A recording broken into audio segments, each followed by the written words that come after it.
Amy Winehouse, la voce di una generazione. Ma di quale generazione? Quella odierna come le udie elettroniche e voci autotunate o quella del jazz blues che evoca immagini di bar sotterranei, fumosi e pianisti con un'anima oltre i loro anni risuonando le ere musicali del passato? Amy Winehouse era una sirena profonda e soul in un mare di leggere pop star con una voce scura e sensuale che sembrava provenire dalle profondità del suo essere. Ha eclissato ciò che era diventata la norma per le voci femminili, esplodendo sulla scena musicale non come una boccata d'aria fresca, ma come un fuoco d'artificio. Indipendentemente dal gusto musicale, è difficile negare che Amy Winehouse fosse un'icona della musica moderna. Ancora oggi, il suo nome è uno dei più riconoscibili nella cultura musicale britannica. La sua vita, musica e carriera sembrano più sinonimi di una tragedia shakespeariana che di un semplice tabloid, con amori e perdite, vette straordinarie e profondi abissi, musica ispiratrice e tragedie sconvolgenti. La storia dell'ascesa e della caduta di Amy Winehouse dalla fama sarà per sempre incisa negli annali della storia della musica. Questa cantante vivace e talentuosa, sorta dall'oscurità grazie ai propri meriti per diventare una star internazionale, ha dominato i toni del jazz, pop, soul e R&B. La storia delle sue relazioni distruttive e delle pericolose dipendenze, come le lotte che hanno portato alla sua prematura scomparsa, ricorda molto artisti tormentati prima di lei. Fu proprio quella lotta a servire sia come ispirazione per il suo genio che come catalizzatore della sua caduta in disgrazia. Amy Jade Winehouse è nata il 14 settembre 1983 a Southgate, Inghilterra, da genitori ebrei Mitch e Janice Winehouse. Nonostante le sue umili origini e, all'insaputa dei suoi genitori e del fratello maggiore Alex, Amy era destinata alla fama e, in ultima analisi, all'infamia. La sua musica è nata sia dai media che dalla famiglia allargata.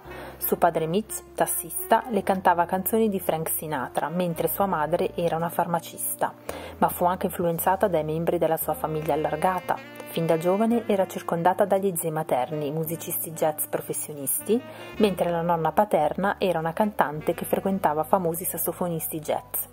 I suoi genitori fecero molto per incoraggiare il suo interesse per il jazz e spesso Amy cantava Fly Me to the Moon quando era nei guai a scuola. All'età di 10 anni fu attratta dall'ascolto di R&B e hip hop americani, inclusi TLC e il Sgt. Pepper, tanto che fondò un breve gruppo rap amatoriale chiamato Sweet and Sour. A 12 anni Amy si candidò segretamente e vinse una borsa di studio alla Sylvia Young Theatre School con la sua unica interpretazione di On the Sunny Side of the Street di Lily Armstrong. Non aveva mai avuto una lezione di canto prima dell'audizione, ma era chiaro che il suo talento era straordinario e la gente iniziava a notarlo. Successivamente, dopo anni a giocare con le chitarre dei fratelli, Amy ricevette la sua prima chitarra a 13 anni e, mostrando iniziativa e talento, imparò da sola a suonarla.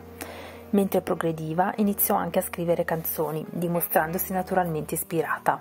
Intorno ai 15 anni iniziò a diventare piuttosto ribelle e indipendente, facendosi piercing, tatuaggi e venendo presumibilmente espulsa dalla Sylvia Young Theatre School, sebbene sia suo padre che la Sylvia Young stessa neghino questo fatto. A 16 anni Amy Winehouse iniziò la sua carriera professionale cercando bar e club che le permettessero di esibirsi e iniziando a registrare demo con la sua musica, i suoi testi e la sua voce.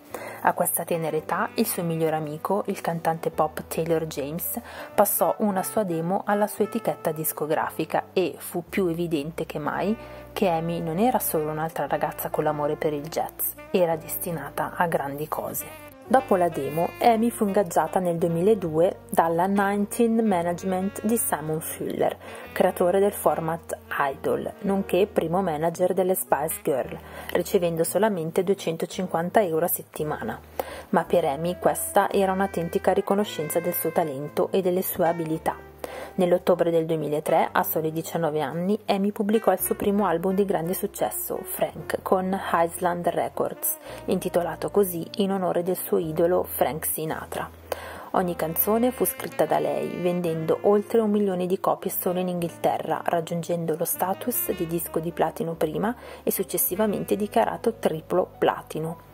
Grazie a Frank fu anche nominata ai Brit Awards nelle categorie di Miglior artista solista femminile britannica e Miglior artista urban britannica.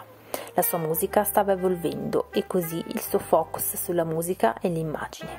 In precedenza il jazz era stata la sua principale influenza, ma ora Amy stava gravitando verso gruppi femminili degli anni 50 e 60, adottando l'acconciatura a Behave popolare negli anni 60 e l'eyeliner cat eye bianco, creando così un look riconoscibile di impatto immediato. Ma mentre la sua fama cresceva, crescevano anche i suoi turbamenti, che coincisero con un incontro casuale nel 2005, quando Amy conobbe un assistente di produzione di video musicali, di nome Blake Fielder Civil, in un bar a Camden. Nonostante Blake fosse già impegnato, le cose cambiarono per entrambi. Amy si tatuò il nome di Blake sul collo e lui divenne una parte importante della sua vita, nonché una grande influenza sulla sua musica, con un impatto finale che nessuno avrebbe potuto prevedere. Il 2005 fu anche l'inizio di un ciclo turbolento di autolesionismo, abuso di droghe, alcol, oltre all'improvvisa perdita di peso per Amy, ma nessuno vicino a lei sembrò notarlo particolarmente, attribuendo la sua perdita di peso e i comportamenti errati allo stress e alla pressione di creare, pubblicare e successivamente promuovere il suo album rivoluzionario Back to Black, pubblicato nell'ottobre del 2006. Amy completò l'acclamato album di 11 tracce in soli 5 mesi e iniziò quasi immediatamente il suo tour Back to Black. Stranamente, il singolo di maggior successo, Rehab da Back to Black, fu ispirato dalla sua compagnia di management che le aveva consigliato di andare in riabilitazione per affrontare ciò che stavano diventando un problema molto reale, l'alcol. Piuttosto che affrontare i suoi crescenti problemi di dipendenza, Amy continuò come aveva fatto fino a quel momento. Back to Black salì al primo posto negli album del Regno Unito nel gennaio del 2007, rimanendoci per 2 settimane consecutive, per poi tornare per altre poche settimane in febbraio, diventando l'album più venduto in Inghilterra con 1,8 milioni di copie vendute. Rehab fu nominata la miglior canzone del 2007 dalla rivista Q Magazine. Questo album fu il debutto americano più di successo di un'artista britannica nella storia, rimanendo nei primi 10 per diversi mesi e iniziando a scalare le classifiche internazionali. Nel 2007 Amy e Blake si fidanzarono ufficialmente. Blake fu il primo a introdurre Amy alle droghe pesanti, in particolare all'eroina, mostrandole come usarla.